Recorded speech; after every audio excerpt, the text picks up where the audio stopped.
pre-Pesach events. Okay? A year of learning, Dr. Paul Koningsberg, in memory of his brother, Dr. Sam Koningsberg, Shimon Reuben ben Labish, and Ed Goldberg's cousin, Nissen Hara Nissen ben Fardosa. Paula and Bob Bromberg, in memory of their dear friend Julian Smith. Yehuda ben Yisrael, in memory of Malcolm Mann, former member and her family murdered in the Holocaust.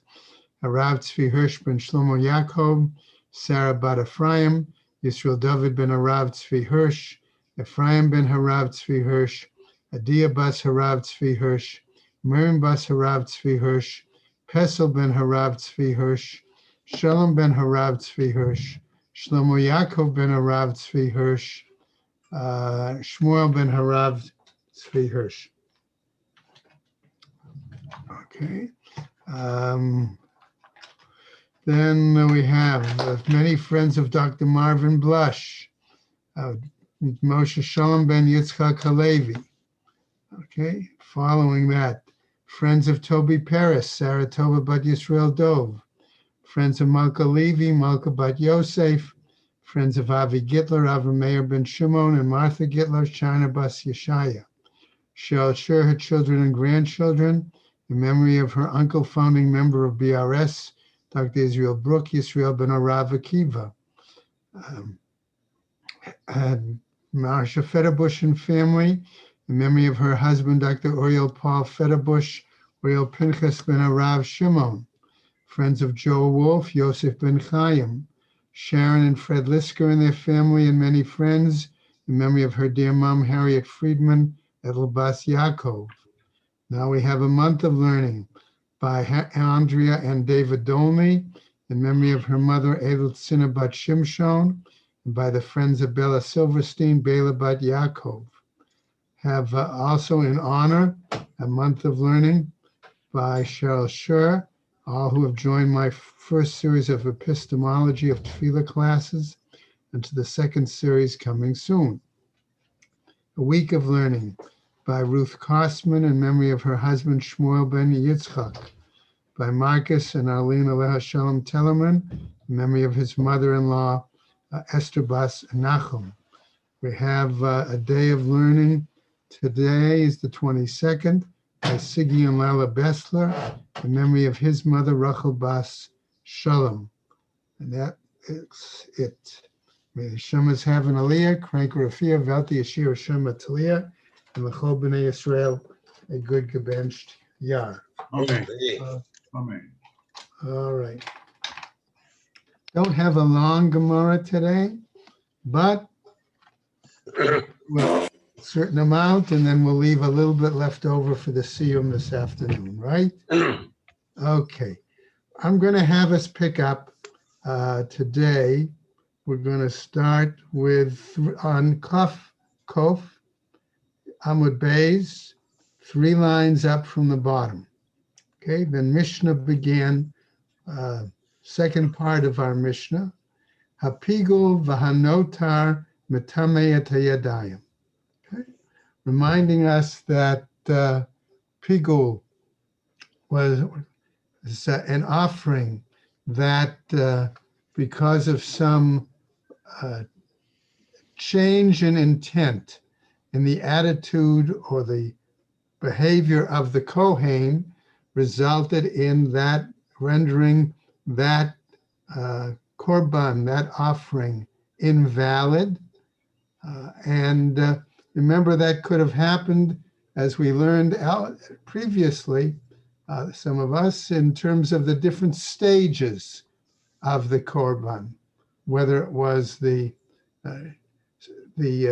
catching of the blood, okay, whether it was the transporting of the blood, whether it was the sprinkling of the blood, okay, and somebody help me out. I don't remember the fourth one right away, okay, but though there were 4 stages, 4 avodot, okay. The first stage was shchita. Shchita, yeah, but shchita wasn't done by, didn't have to be done by a Kohen, Zev, remember? But I think it was with the 4th stage, though. Or it could be, it could be. If he didn't have in mind that it was for the particular person, you're right, okay? All right. So, and we said that notar of course was leftover. Okay. So the Gemara, so I wanted to review that, as I said, we're not a lot of area, but it's helpful if we keep that in mind when we see now this statement in the Gemara. Okay. So it went on. Second line on Kof, Kuf, Beis. Next to the last line, right? Rav Huna v'Rav Chisda. So there's a machloket between the two of them. Okay. Chad Amar Mishum Chashtei Kahuna. One said that it was due to the suspected behavior of Kohanim, okay, implying that they may have done it on purpose, okay, that if they purposely had a change of intent, okay, in one step, then the thinking might be, well, that would prohibit other Kohanim from benefiting from that korban, but that Kohen that behaved that way, okay, would still have access to it. Maybe just lazy. Well, we'll get to that one. V'chad amar mishum atzilei kahuna. And the other said it was because the Kohanim were lazy, right? That was a reason. Okay. Now, what was the difference? Are they really in a machloket? Well, says the Gemara, there was another machloket between the two of them as well. Chad amar kazayit. One said the minimum shiur, okay, of which one would be over, okay, would be a, okay, olive amount. And the other said v'chad amar kebetza. And one said it would be an egg amount. Okay? So if that's the case, the one who says it's an egg amount, if there was an issue of a measure the size of an olive, that wouldn't apply. They would not be over. Okay, now we get to our close to the end. Okay, Kuf Kuf Aleph. Okay, on top of the Amud. Again, one Chad Tani Apigul. One taught it in regards to Pigul. Chad Tani Anotar. And one taught it in regards to Notar. So perhaps we're seeing now that the Gemara is telling us that there really isn't a machloket per se between Rav Chisda and Rav Huna. That if they were teaching it because of different reasons, different amounts, on different objects, right, that would not imply that there would be a machloket between them. Man detane apigul, the one who taught it in regards to pigul, mishum chashtei kahuna, the one who taught it regarding question of pigul intent, that was because of the explanation of chashtei kahuna, right, that he suspected the Kohen might be behaving in an inappropriate manner for their own benefit's sake. Mandatani anotar, the one who taught it in regards to notar, mishum atzilei kahuna, okay, taught it in terms of the laziness of the Kohanim. Okay, that in that case he was giving a different rationale. Okay, plus he was saying that it applied to a different thing. Chad amar kazayit, v'chad amar kebetza. Okay, so what about this other argument? Says the Gemara. Fine. So you might point out and say their issue over pigul and notar, okay, was not a real machloket. Okay, because they were arguing about, had different reasons and it reflected different items. Okay. However, what about the second issue that we said, the measurement issue? That seemed to be a machloket. So the Gemara continues. B'chad amar kebetza. All right. And as for the one who said the minimum shiur was a beitza, was an egg volume.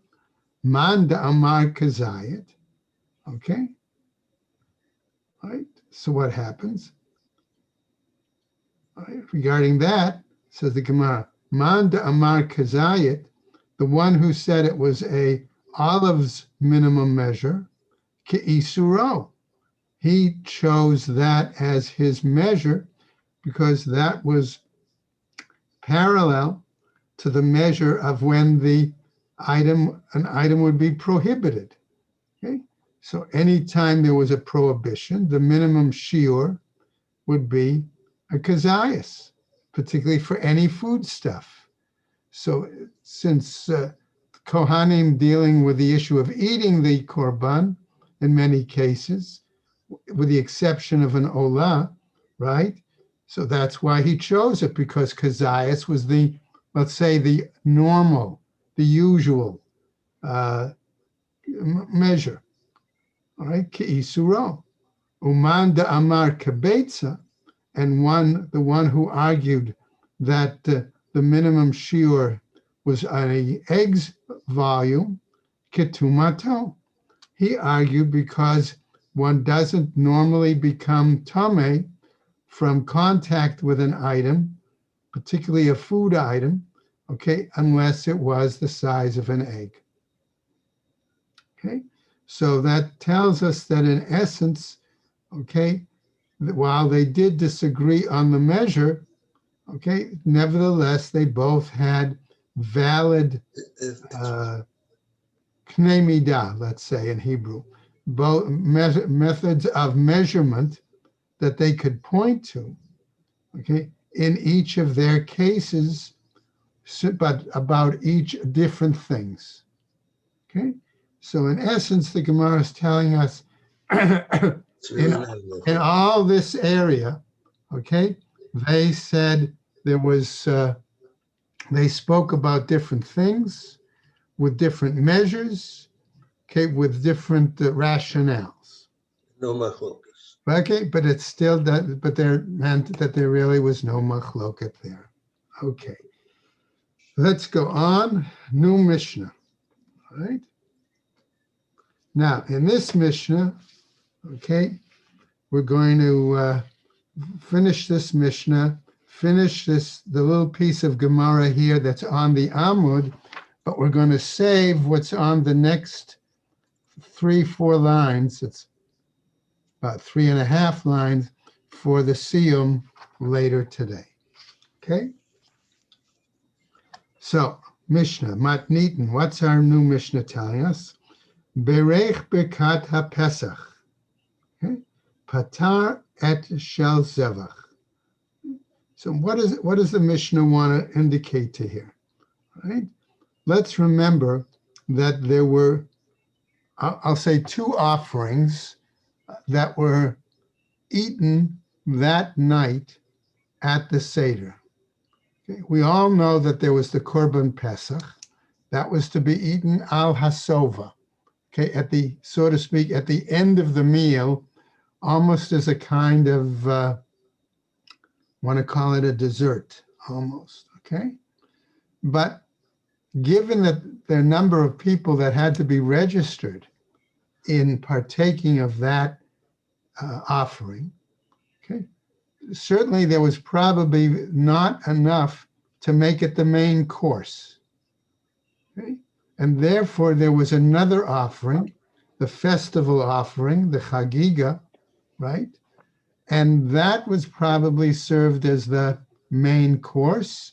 And then the Pesach was served as the final dish, so to speak. So the Mishnah is telling us, if one says the blessing over the Korban Pesach offering, okay, Patar et shel zevach, that meant he was exempt from having to say any blessing on the chagiga, right? The festival offering. Barech et shel zevach, if he said the blessing over the chagiga, lo patar et shel pesach. he was not exempt then, he did not fulfill his obligation on eating the Korban Pesach. Divrei Rabbi Yishmael. That's the view of Rabbi Yishmael. However, his machloket here is with Rabbi Akiva, who says as follows: Lo zo poteret zo, velo zo poteret zo. This one does not exempt the other, and the other doesn't exempt the other, implying that a separate blessing had to be recited for each one over the Korban Pesach, okay, and one over the Chagiga. Right? So the Gemara wants to clarify and says to us as follows: Kashetim Salomar. If we're going to find something to say about this, which I think implies, if we examine this for a moment, okay, L'divrei Rabbi Yishmael, according to the view of Rabbi Yishmael, we find that he and Rabbi Akiva have another argument on a similar item, okay? Namely, when we do the actual avoda of the animal, what is involved in the sprinkling of the blood? Okay? We know that certain things have to be done. It has to be sprinkled at times on 2 corners, other korbanot are 4 corners, and in some cases we pour out the blood that's left over at the base of the mizbeach, right? So what happened? Okay, if somebody could make sure we're all muted, that hear somebody in the background there. Okay. Divrei Rabbi Yishmael. According to Rabbi Yishmael, Zrika b'klal shvicha. Okay. He said Mandy, could that you please? Mandy, it's yours. Mandy, if you can, Mandy, are right? you there? Zrika, the sprinkling of the blood, is included in the act of pouring out. Velo shvicha b'klal zrika. But he argues, but the pouring out is not considered in the general method of sprinkling, okay? Because if you think about it just for a moment, when they would sprinkle the blood, the Kohen would take it on one finger, dip his finger in, and then either throw it from a, let's say, overhand position. Those of us who, I'm sure some of us at least are familiar with that, okay? Or if it were other kind of sprinkling, it would be from an underhand position, okay? Think of the difference between baseball and softball, okay? Is what comes to my mind, right? An overhand position, okay? Particularly if he had to try to have it reach a further corner of the mizbeach. An underhand position might be, okay, for a closer corner, right? Or if he was sprinkling, let's say, on inside on a parochet, okay? So that would be the example, right? But pouring out of the blood, according to Rabbi Yishmael, well, that's just like an overhand position. Okay, you're pouring it out onto something. Okay? So that was the view of Rabbi Yishmael, right?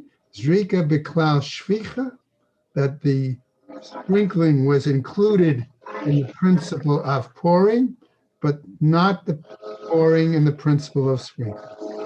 The divrei Rabbi Akiva, according to Rabbi Akiva, lo shvicha b'klal zrika, neither was pouring in the principle of sprinkling, and nor was lo zrika b'klal shvicha, and neither was sprinkling in the general principle, the general act of pouring. So they were separate issues, just like, so we can see therefore why Rabbi Akiva would say each piece of meat, each offering needed its own blessing. The same way, sprinkling was a separate act and pouring was a separate act, okay? Whereas Rabbi Akiva, okay, Rabbi Yishmael could argue differently, right? So later today, we'll finish up that a little bit on the top of the Amud, but the connection is going to be, since their initial argument in the Mishnah is what blessing takes precedence, okay? Is in essence the blessing over the Korban Pesach more important, and therefore the blessing over the Chagiga is included in it? Or do we say, no, these are two separate blessings, and if they're two separate blessings, what's the appropriate order that they should follow? Particularly if we've said that normally at the Seder, the Chagiga was eaten first, and then the Korban Pesach was eaten second. Okay? And that's where we're going to see the lead-in for the final section of Amud Beis, all right? So hopefully everybody will be able to join us either in person or on Zoom this at 11 o'clock. Okay. All right. Oh, yeah. Tomorrow, Sure. by Thank the you very way, much. tomorrow regular time, but on Thursday, Oh, I'm reminding everybody, because the rabbi is doing the Siyum B'chor at 8:30, we need to come up with a different time for the Daf Shiur. So give some thought. I know some people will be away already on Thursday. Hopefully they'll be able to Zoom in, okay? And the time might be a little better Thursday morning. I'm sort of flexible as well. All right? okay, thank you very much. Go ahead. When are you going to start sculling? We're going to start Shkolim tomorrow. Okay? Good. So Marvin, you'll have to pay up No, tomorrow. tomorrow's good. Okay. All right? Tomorrow's still here. Okay. The All right, checkbook is still here. everybody. Take care. Hopefully Okay. see you later. 11 o'clock in the